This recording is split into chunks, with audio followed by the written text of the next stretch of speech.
secret. What is that? It was worth every penny I paid for this property just to be able to hug you today.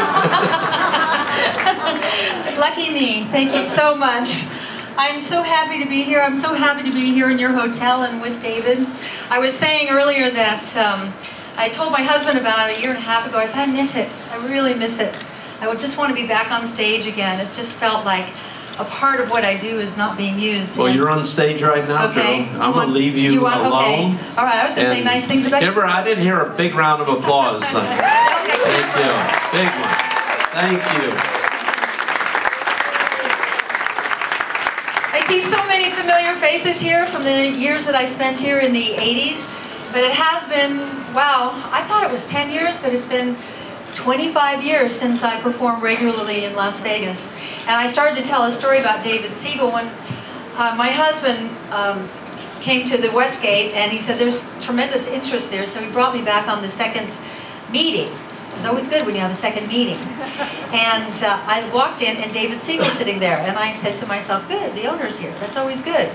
So my husband had presented this, made this beautiful presentation, a pictorial about my demographics and the kind of business that we did here before, my constituency and the amount of books that have been sold globally and the lectures and all that. He gets to page 2 and David Siegel says, the deal's done, what do you want? And I realized I hadn't been in the presence of an entrepreneur like that since, I guess, in the 70s and 80s when you'd go and pitch an idea to a network and they could say right then, green light, let's go, let's do it. And I love that you said yes right away. And I knew we were going to have a really good time together. And he said to me also, you are my favorite actress. So then I knew he loved Chrissy Snow. So here I am again. I'm actually emotional. It's so exciting. I drove up today and I saw the marquee for the first time and it became real, really real. And we've been putting together a great show, and I see all the people that I worked with, and a lot of the same people are still here and in the restaurants, and they're getting me organic food at the restaurants. And I said to David, when he said, what do you want? Well, okay. I kind of live a toxic-free life. So you know what he's doing? He's completely redoing my suite upstairs, completely redoing it. They're putting in bamboo floors, toxic-free paint. All the furniture is brand new and organic. My mattress is organic. My sheets are organic. And my dressing room is organic. They've redone my dressing room with toxic-free everything. But I want to be here a long time. And I do believe in the message I put out in my books and health and, you know, eliminating as many toxins as possible. So everything about this is right. I love when an idea comes together in such a cohesive way. When I met Mark Waltrip, it's a hard name to say, who's written one of the best books I've read this year, Recipes for Success. I now know why he's such a success. He's David's right-hand man, I would say. He's always at his right. And he's the right-hand man, so but he has other titles from that. It's a great team that we joined up with. My husband and I love working with them and your whole staff, and everybody's been so accommodating. And I wanted to come back just like this. I wanted this room. I want to bring back the kind of shows that I used to love to go to. I had the pleasure of knowing Frank Sinatra. And when Frank was in town, those of us who were there back then, there was electricity in the town when Frank was here. And I would love to go to Frank's show, or Sammy's show, or Shirley's show, or Rodney's show, or George Carlin's show. All of people who I co-headlined with out on the road for many, many years. And what I loved was getting them. They were enough. They didn't need to fly and flip and a lot of effects. You just wanted them, because there's something about them that drew you to them. Who wouldn't want to just sit and listen to Frank Sinatra sing? Or who doesn't want to sit and listen to Sammy Davis when they were alive? And so what I want to bring back to Vegas is this room, a headlining room, but an intimate room. A room where you can put your arm around your girl, have a couple of cocktails, listen to me, sing, talk to you, very intimate, be very involved. It's the first time I'm on this stage, but already I feel like I could talk to you, I could bring you up on stage, and I could connect with you in a way that I think when you are in the audience of a nightclub show, it's fun to be intimately involved with the performer. Thank you. So it's an old idea that's brand new. There's a lot of really spectacular shows in Vegas. They're wonderful. But there isn't this, not at this level. And I am so proud, A, that I'm in such great health, and that I got a little bit of wisdom now and some perspective from the years. I took these 25 years off because I wanted to write all those books, which has given me great satisfaction that I could express this passion for a new way to age. I'm very open about my age. I'm 68 years old, and I've got enough energy to be on Dancing with the Stars, dancing with a partner who is younger than my son. And I'm keeping up with them. In fact, the other day I said to him, I got you sweating, don't I? And I'm happy to see that when he's out of breath, it's not just me that's out of breath. We're equally out of breath. So what I did relative to my health and what I've told everybody works. I walk my talk, and I've lived a really happy life. I'm madly in love with my husband, who I've been with for 48 years, and thank you. And during these years that I took off, it was necessary for me to, I have grandchildren now. I have 6 grandchildren. It was necessary for me to connect and bond and know them, and them to know me, and to have those family dinners, those family events.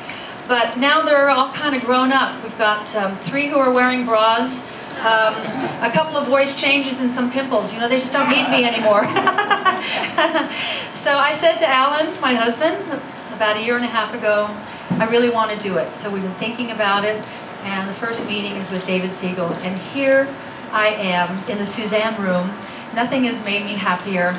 And when I met him in that meeting, I can't remember if it was Mark or if it was David, one of you or maybe both of you said, why do you want to be in this hotel? And I said, right, it's off the beaten track. It's a destination hotel. You have to really want to go here. I said, I think I can put your hotel on the map.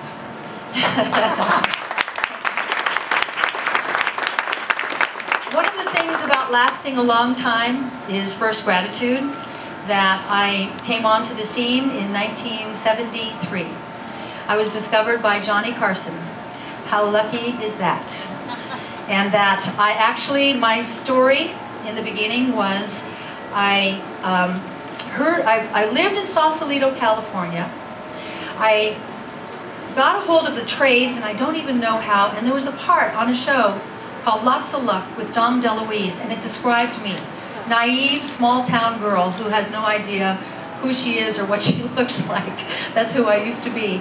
And I thought, that's me. I don't know who I am. I have no idea what I look like. And I got together the $25 to fly from San Francisco to LA. That's when a plane flight was $25 on PSA Airlines, which I don't even think exists anymore.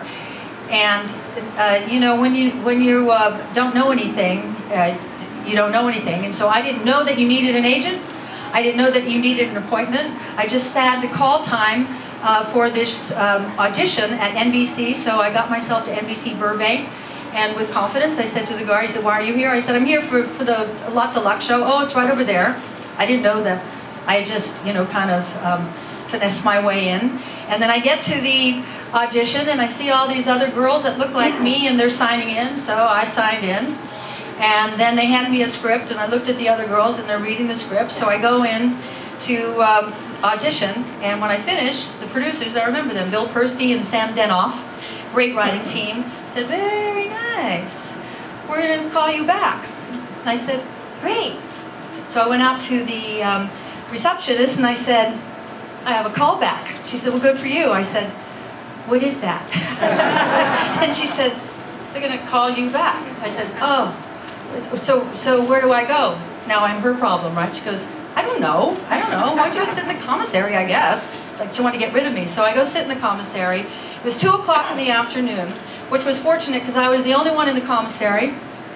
And who walks in? Johnny Carson.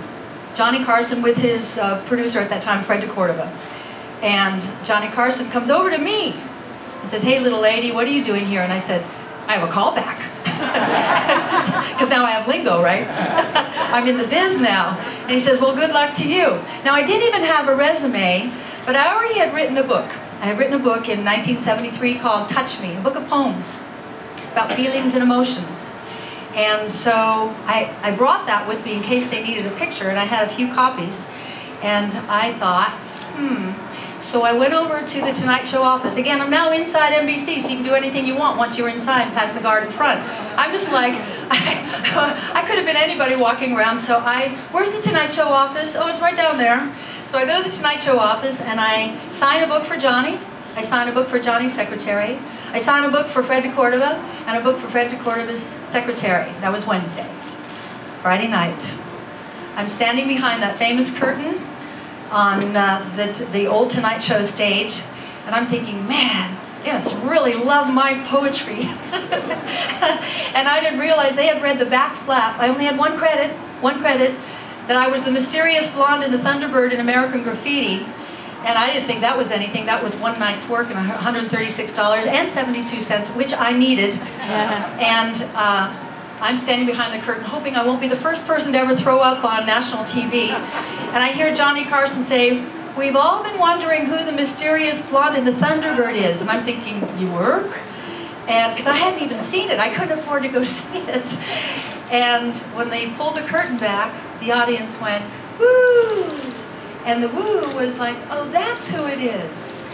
And because I knew nothing, because I didn't put on any airs, because I didn't try to be something that I wasn't, I was answering every question Johnny Carson asked me with total candor and honesty, and he fell in love with who I was. And he started having me on every month for years. My book, my poetry book, became, along with Rod McEwen, the top-selling poetry book in America, all because I flew to LA and spent $25. So it's been an interesting journey from there to here.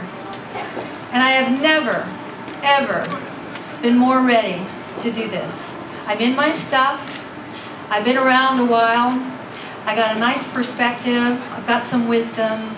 I love people. I so enjoy interacting. And I am going to have the time of my life here for the next year, or maybe more. We'll see.